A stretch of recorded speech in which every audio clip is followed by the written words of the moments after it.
The federal marshals said, "Ms. Bridges, when we arrive in front of the school, we'd like for you to let the marshals in the front get out first.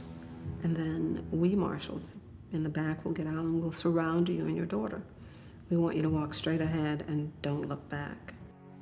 November 14th, 1960, was the first day of a new school year for 6-year-old Ruby Bridges, the first and only black child on the roll book at William Frantz Elementary School in New Orleans. At the time, she had no idea what a remarkable first day it really was, not only for her, but for all of Louisiana and the nation. I thought it was Mardi Gras. I mean, they were yelling, that goes on. They were waving their hands. Things were being thrown. It just looked like Mardi Gras to me. It was demonstrations, yes, ugly demonstrations. Particularly the people around the schools, when they were leading, the marshals were leading the children in, the ugly things they said, the spitting, the shouting, the cursing, you know, it was not a pleasant thing to see. Within a week, all but 2 other children had been withdrawn from that school. Ruby Bridges sat alone in the classroom with her teacher that year. And for a very, very long time, I spent most of that year searching for other kids. I never saw any other kids in the school, and I just could not understand why. The mystery was solved, however, when young Ruby Bridges finally happened upon a little boy at the school. It was like this weight had lifted off my shoulders, because I then realized it's not Mardi Gras.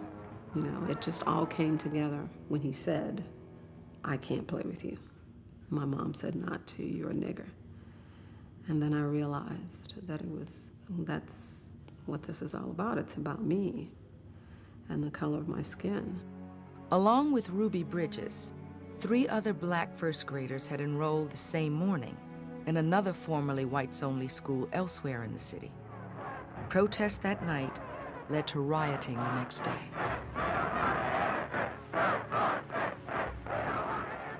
We thought we were protecting New Orleans.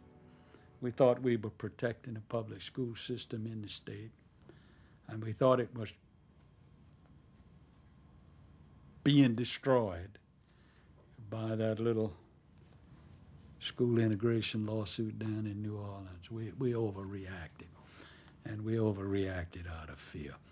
And we were all segregationists, don't let anybody tease you. The next fall, 6 more schools in New Orleans were desegregated. Within a few years, the rest of the school system followed.